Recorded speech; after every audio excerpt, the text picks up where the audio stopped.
Hi, మన library మీ సెక్సేవలితో.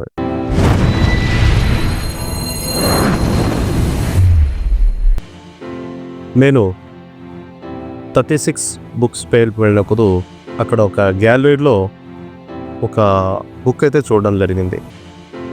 So ఆ వ్యక్తి చాలా ఇంట్రెస్టింగ్ అనిపించింది అనమాట. అంటే ఈ వ్యక్తి కూడా బుక్స్ రాయగలడా అనేసి. సో నేను ఆ బుక్స్ ఒక్కసారి ఆ బుక్ తీసుకున్న తర్వాత నిజంగా ఎవరైనా కూడా ఆయన ఫ్యాన్స్ కాక తప్పదు. ఆయన ఎవరంటే మీకు పరిచయం అక్కర్లేని పేరు డొనాల్డ్ ట్రంప్. సో 1987లో ఆయన first book art of the deal. ఏంటి ఆర్ట్ ఆఫ్ ద డీల్ అంటే, ఒక డ్యాన్సర్ని ఎలా డ్యాన్స్ చేయాలో మనం ఒక డ్యాన్సర్ని అడగాలంటాడు. ఒక ఫైటర్ని ఎలా ఫైట్ చేయాలో ఒక ఫైటర్ని అడిగారంటాడు. కానీ ట్రంప్ అలా కాదు కదా, డిఫరెంట్ సైకాలజీ. డీల్, వ్యక్తితో ఎలా డీల్ చేయాలో నన్ను అడుగు, ప్రాబ్లమ్స్తో ఎలా డీల్ చేయాలో నన్ను అడుగు, క్రైసిస్ని ఎలా డీల్ చేయాలో నన్ను అడగంటారు అనమాట. సో దానికి సంబంధించింది ఆర్ట్ ఆఫ్ ద డీల్ బుక్లో. ఆ బుక్ చదివిన తర్వాత నిజంగా నేను ఆయన ఫ్యాన్స్ అయిపోయాను. అంటే ఒక గొప్ప ఆథర్, ఇలాంటి వ్యక్తి ఎలా ఫ్రస్ట్రేట్ అయ్యాడు, ఇంత వివాదాస్పదంగా ఎందుకు ఈయన బిహేవ్ చేస్తున్నాడని నేను ఆయన బుక్స్ని సెర్చ్ చేశాను. అందులోనే ఒక బుక్ ఉంది, హౌ టు గెట్ రిచ్ అనే బుక్. ఆ బుక్లో ఒక ముందు మాట అనేటటువంటిది ఉంది. ఏంటి ఆ ముందు మాట అంటే, 5 billion reasons why should you read this book. అంటే 5,000 కారణాలు నేను చెప్పగలను ఎందుకు ఈ బుక్ చదవాలని కదా. నిజంగా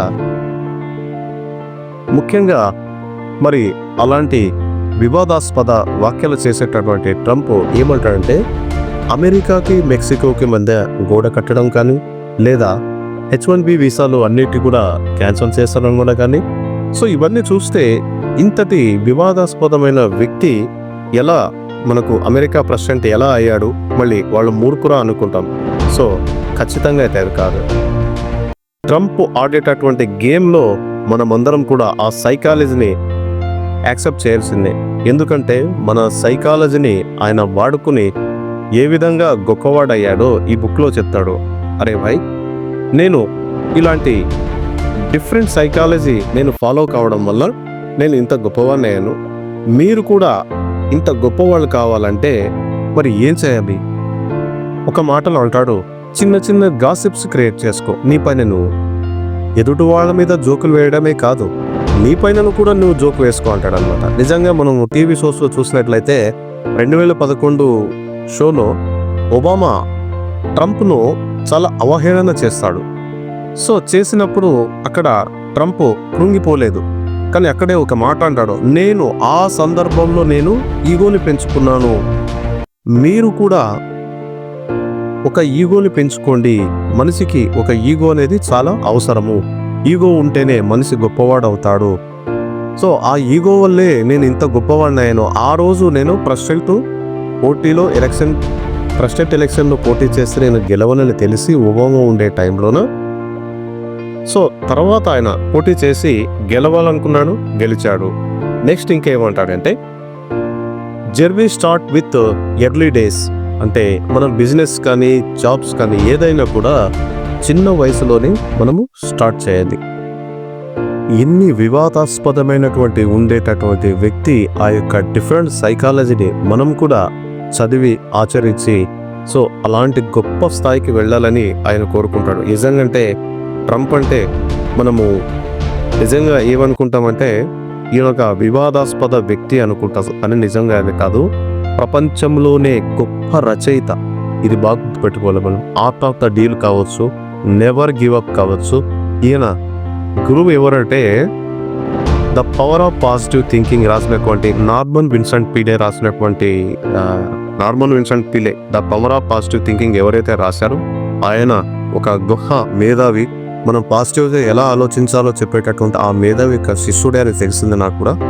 నిజంగా ట్రంప్ రాసిన బుక్స్లో the art of the deal, never give up, how to get rich, వీటిలో ఎంతో మనకు ఎలాంటి ప్రవర్తన ఉండాలి, యాటిట్యూడ్ ఎలా ఉండాలి, ఈగో ఎలా ఉండాలి, సో వీటన్నిటి ఎలా పాజిటివ్గా ఉపయోగించుకోవాలి.